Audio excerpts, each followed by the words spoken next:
Today, let's look at the power of choice. Joshua 24 tells us, choose this day who you may serve. As for me and my household, I will serve the Lord. One of the greatest gifts that the Lord has given us is the power to choose. In fact, we are accustomed to make choices as we are faced with many decisions every single day. For example, today we choose what we wear, where we go, what we do, what we eat.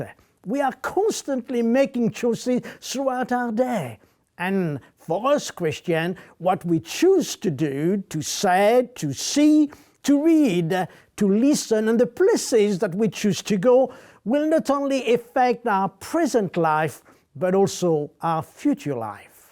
From my own experience, I can tell you that I never thought that by leaving my own country in 1973 and coming to England, it would be somehow so significant and radical, affected all my whole life, both professionally, domestically, and even, most importantly, spiritually.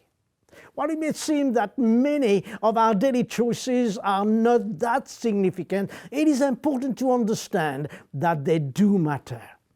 Let's look at Joshua's choice in the chapter 24 and verse 15, which tells us, choose you this day whom you must serve.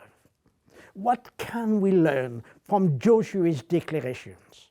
Well, number one, his choice was intentional. Joshua told the people, be intentional when he said to them, choose for yourself. It's too easy to drift through life and follow every wind that comes our way. However, we need to be intentional about what we pursue in life. Proverbs 19 reminds us, many are the plans in the person's heart, but it is the Lord's purpose that prevails. This reminds us to submit His plan. And you know why? Because His plans are already and always blessed. So our prayer should be, today we yield our plan to you, God. We lay them down and openly praise that you will have your way in our life, in our family, in our workplace, in our churches. And I believe that is exactly what Joshua prayed when he actually said, but as for me and my household, we will serve the Lord. It was a prayer of total surrender. May God help us to also be intentional in our choices and be willing to serve Him wholeheartedly. Number two, his choice was personal. Joshua challenged the people, it's time for you to choose. You choose. Are you going to choose the God of the land in which we are dwelling, or are you going to choose the true and living God? This applies to us all today. Too many somehow follow the crowd, and we should never forget that one day we will stand before God, and then every crowd that we were part of will be gone. It will just be our individual soul in the presence of the living God. The crowd will no longer be our refuge or a place to hide or a source of justifications. Joshua had made his personal choice against the crowd that he was facing when he declared, as for me and my household, we will serve the Lord. Here is the choice that only you can make. Choose for yourself who you will serve. In other words, who are you following? Let me invite you to make a bold, courageous, personal decision, and that is, serve the Lord with all your heart and with all your soul. Number three, his choice was timely.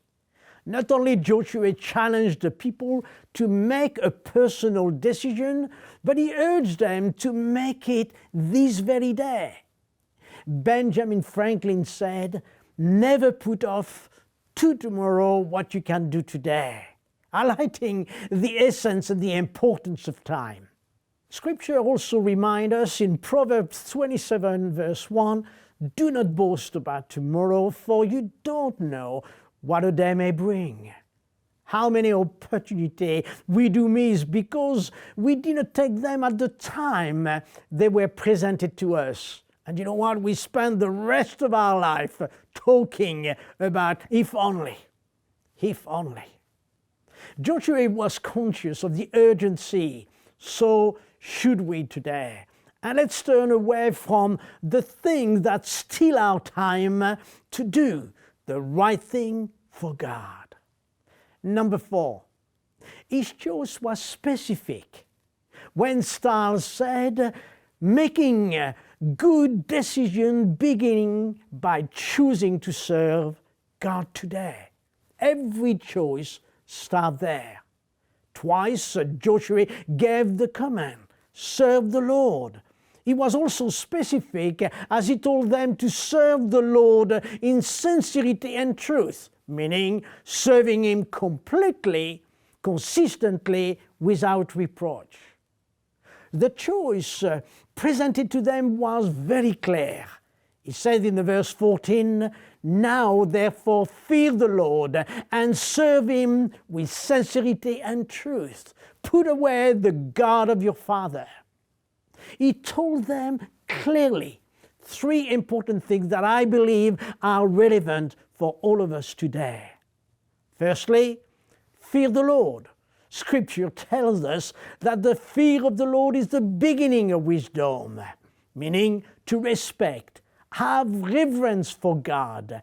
Fearing God is not just knowing about Him, but is knowing Him intimately and understanding that He is the one where true wisdom lies. Proverbs also teach us that if we submit ourselves to God's will, then we'll acquire wisdom and prolong our day. Secondly, serve the Lord with sincerity and truth. We are all called to serve the Lord truly and sincerely, and we can do that by serving others as we want to be served ourselves.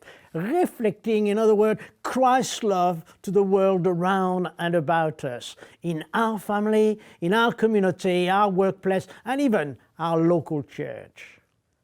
Thirdly, turn away from false God.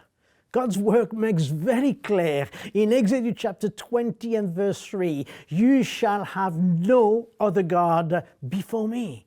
Joshua made this statement, choose for yourself who you want to serve. But as far as I am concerned, I and my household will serve the Lord. So today, the choice is yours and no one can make it for you. Never forget, your choices are to be intentional, personal, timely, and specific. So make sure today that you take time and prayerfully consider your choices. God bless you.